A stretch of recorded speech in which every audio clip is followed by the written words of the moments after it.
Halo semuanya para pencinta manhwa, kali ini Mimin akan menceritakan manhwa terbaru Murim dengan alur menarik yang cukup unik dengan mengisahkan seorang pria tua gemuk yang menyesali bagaimana cara dia menjalani hidupnya walau memiliki kekayaan yang bergelimang, dan suatu momen mengubah hidupnya di mana jiwa sosok Master Iblis di ranah puncak terperangkap dalam tubuhnya dengan seni bela diri 150 tahun, dan dia juga tiba-tiba saja terbangun ke masa lalu di mana 3 tahun sebelum kehancuran keluarganya dan kisah balas dendamnya pun dimulai. Chapter dibuka pada malam hari di mana semua orang tampak begitu senang. Suasana di tengah kota adalah sesuatu yang menarik dan hal itu terbukti dengan orang-orang yang bahagia. Tawa serta kerumunan orang-orang tanpa adanya kekacauan merupakan hal yang menyegarkan mata. Tapi bagi pecinta manhwa yang selalu mengikuti channel ini, jangan salah paham karena di balik ketenangan pasti adanya malapetaka dan kalian harus bersiap-siap menyaksikannya. Lalu orang-orang dikejutkan akan pemandangan yang kurang mengenakan, bahkan dianggap sesuatu yang menjijikkan maupun aneh. Beberapa orang-orang bahkan berpikiran untuk menghentikan orang aneh yang dilihatnya. Yang benar saja pandangan semua orang tertuju pada seseorang yang menikmati makanannya dengan begitu lahap. Hal yang membuat orang-orang memperhatikannya adalah cara makan serta porsinya yang sangatlah berlebihan. Tak hanya itu, pria gemuk ini sampai menangis sambil menikmati makanan hangat di depannya yang begitu banyak. Lalu salah satu pria mengatakan jika sosok itu cukup terkenal di Henan dan jika orang di sampingnya sangat terkejut, maka dia pasti orang baru yang datang ke kota ini. Orang baru ini seketika tertawa dan menebak jika pria itu pasti terkenal disebabkan cara makan serta tubuhnya yang gendut. Akan tetapi orang di kota ini mengetahui jika pria gendut itu telah melakukan pencapaian yang belum pernah dilakukan sebelumnya, di mana dia menyatukan semua serikat pedagang di seluruh Henan dengan pengaruhnya.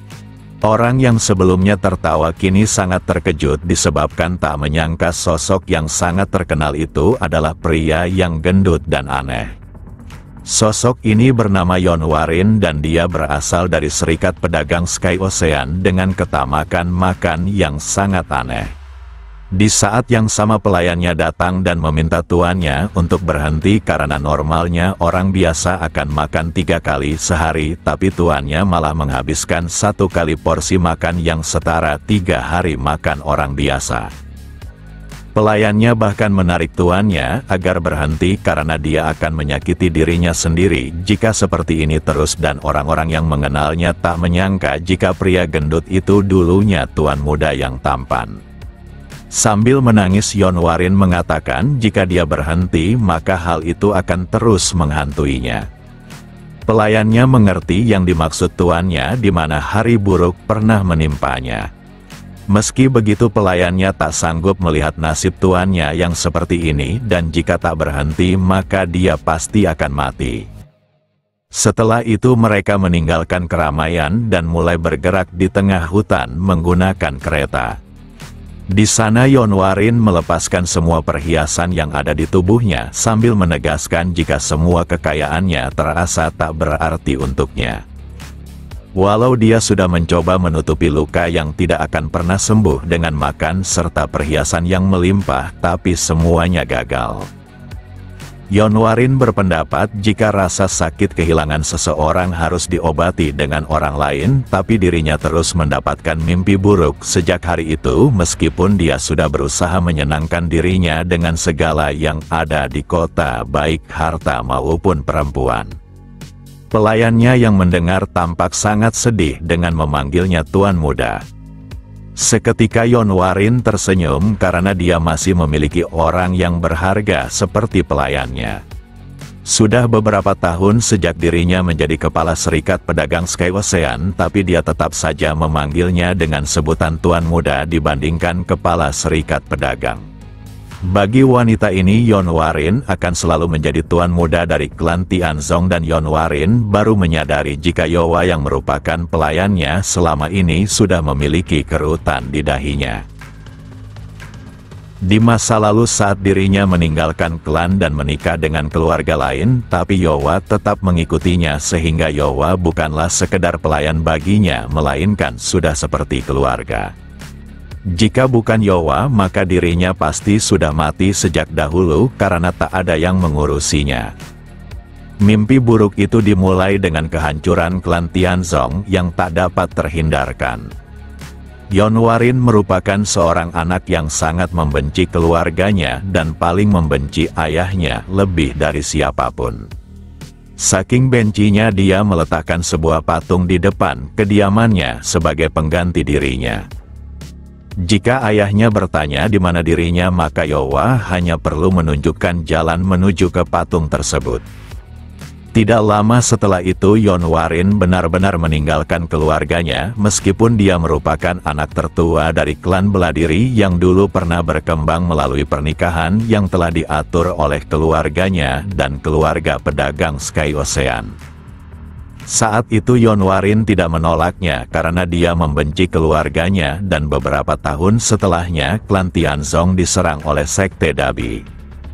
Saat Yonwarin melihat kehancuran keluarganya, maka dia menyadari sesuatu pasca menyaksikan api yang melahap seluruh tempat di mana dia tumbuh. Dia merasakan rasa penyesalan yang begitu mendalam dan dia yang membenci ayah dan keluarganya kini berubah menjadi perasaan yang sangat menyayangi mereka.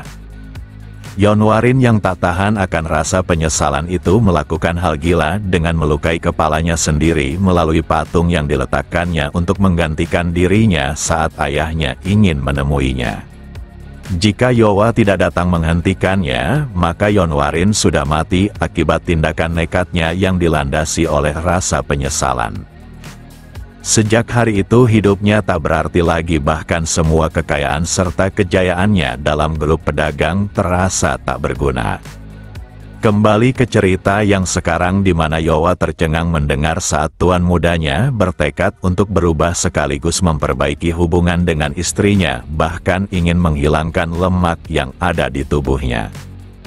Untuk waktu yang cukup lama Yowa tak menyangka akan melihat tuan mudanya tersenyum riang seakan dia sudah memilih keberanian melawan rasa penyesalannya. Yowa pun begitu senang dan dia berjanji akan terus mendukung serta berada di samping tuan mudanya. Lalu hal tak terduga terjadi di mana kereta mereka mengalami kecelakaan akan sesuatu yang menerobos masuk menghantam tubuh Yowa. Insiden ini berlangsung dengan sangat cepat seakan sebuah meriam telah mengenai kereta mereka. Kecelakaan itu juga membuat Yonwarin terlempar keluar dari kereta yang ditumpanginya. Yang benar saja sesuatu yang menabrak kereta itu adalah seorang manusia dengan tubuh yang terseret tapi masih mampu menjaga keseimbangannya. Sosok ini terus terdorong hingga dia terhentikan oleh pohon yang ada di hutan. Dia tak menyangka tubuhnya sudah terluka parah dan dia mungkin akan dalam bahaya. Kakek tua itu ingin segera meninggalkan tempat ini, tapi hal itu takkan mudah disebabkan adanya asasin yang mengejarnya. Dia mengetahui jika keadaannya sekarang ini sangat buruk, tapi kakek tua ini tak menunjukkan ketakutan apapun. Dalam waktu singkat sosok yang terlihat seperti asasin menyerangnya dengan kecepatan yang sangat tinggi untuk diikuti oleh mata manusia normal. Penyerang itu menegaskan jika dia sudah mengingatkan akan master di hadapannya agar tidak melarikan diri karena tak ada jalan keluar untuknya dan dia juga terkesan akan masternya yang bisa bertahan sejauh ini. Meski berhasil mengatasi satu serangan, tapi kedua serangan berikutnya sudah mengenai tubuhnya dengan pedang yang menusuknya. Pria ini merasa malam sunyi di tengah hutan akan menjadi kematian dari sang master iblis yang dijuluki terhebat. Luka dalam serta luka pada fisiknya sudah menjadi sesuatu yang tak bisa ditangani lagi. Meski begitu kakek tua ini tak menyangka akan mendapatkan pengkhianatan dari orang dekatnya. Lalu kakek tua ini melepaskan kekuatannya yang tersisa dan dia takkan dipanggil sebagai master iblis yang hebat jika dia tak bisa mencabik semua musuh yang terlibat dalam pengkhianatan ini. Di sisi lain Yonwarin mulai terbangun dengan luka di sekujur tubuhnya. Dia tak mengkhawatirkan dirinya, tapi Yonwarin sangat terpukul saat melihat pelayan berharganya belum sadarkan diri. Tak hanya tidak bergerak, tapi tubuh Yowa dipenuhi oleh luka. Dirinya yang panik segera berlari dengan susah payah untuk menolong pelayannya. Hanya saja semuanya sudah terlambat di mana Yowa berakhir dengan cara yang mengenaskan, bahkan matanya tetap terbuka menunjukkan dia mengalami rasa sakit sebelum kematiannya. Yonwarin mulai mengangkat tubuh pelayannya dan dia bahkan belum membalas semua kebaikan dari Yowa selama ini.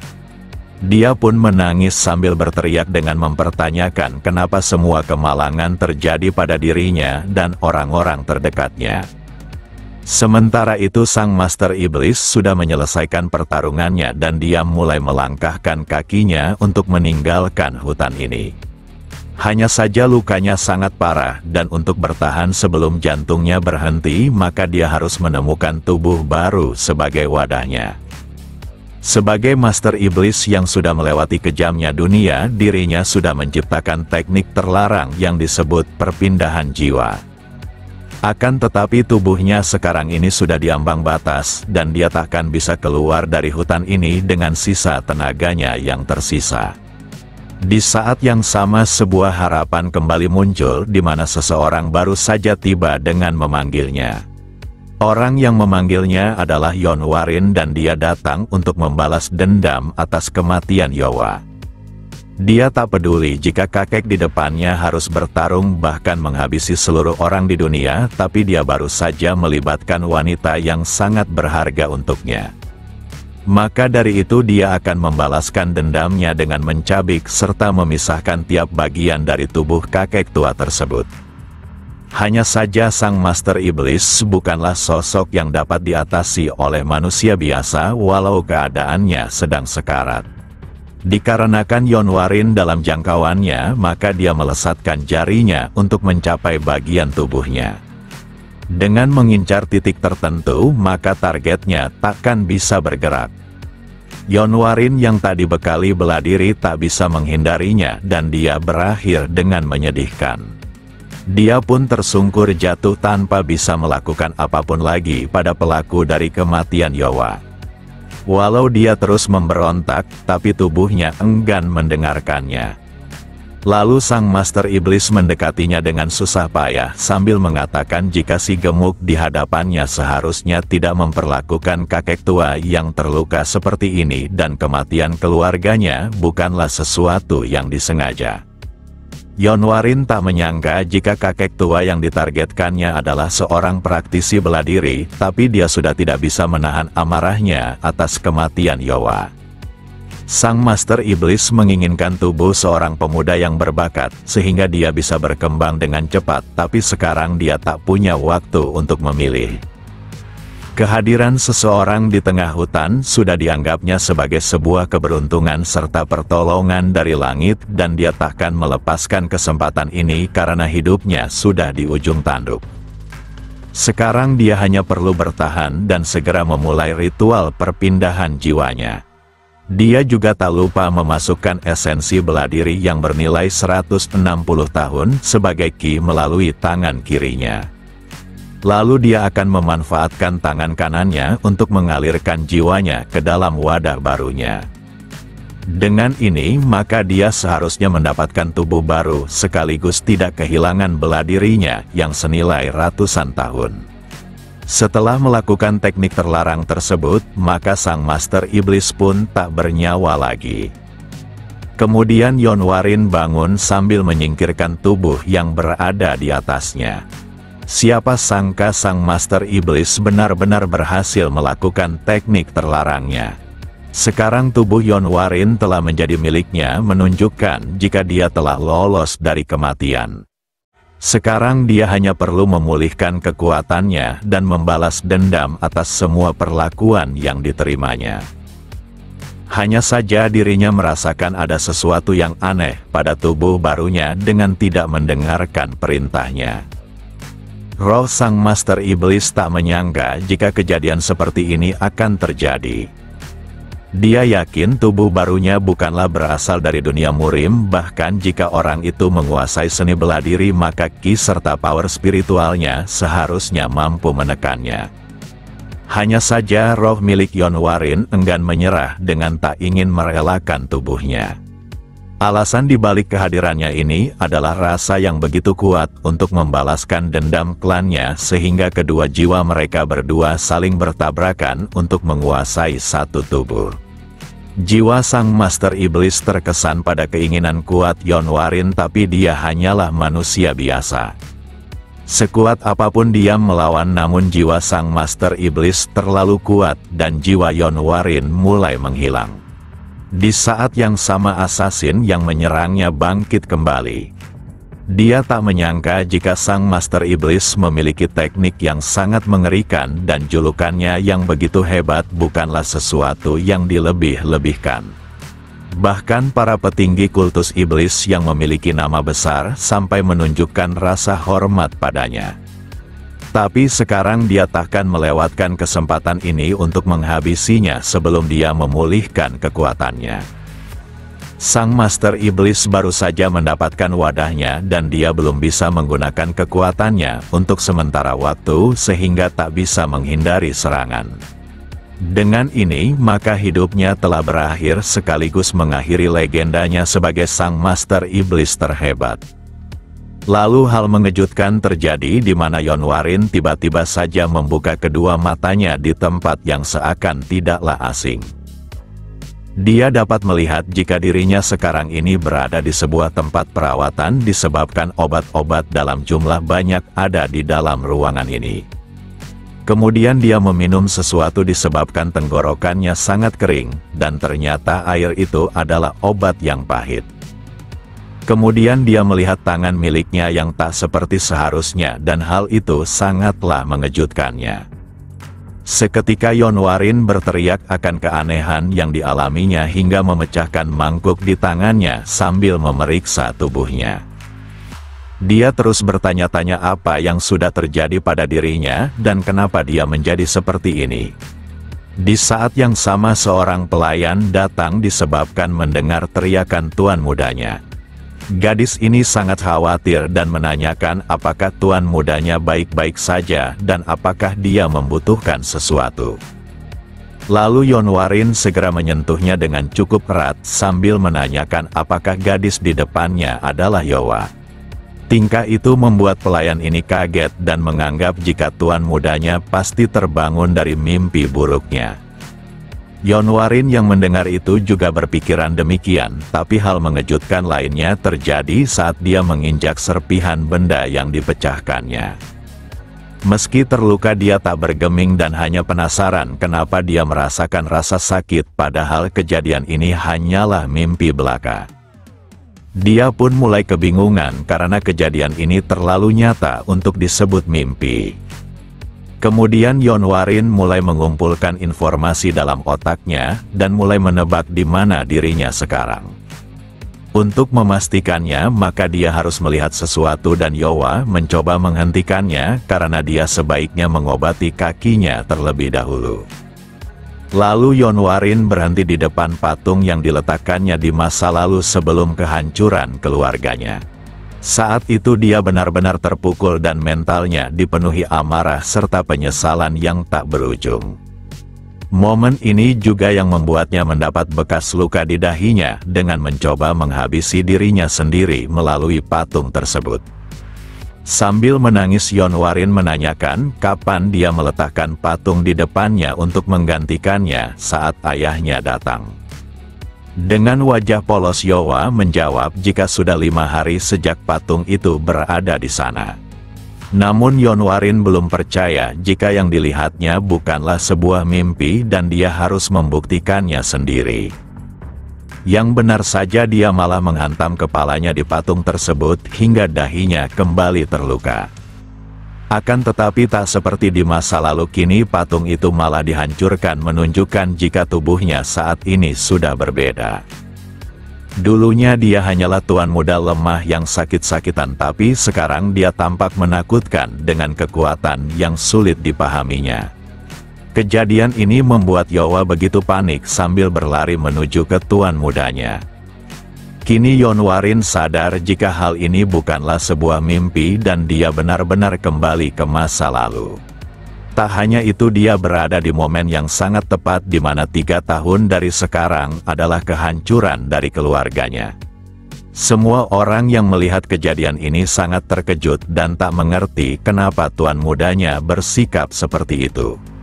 Dengan semangat yang membara serta tekad yang begitu kuat, Yonwarin bersumpah untuk melindungi klan Tianzong sekaligus melindungi keluarganya.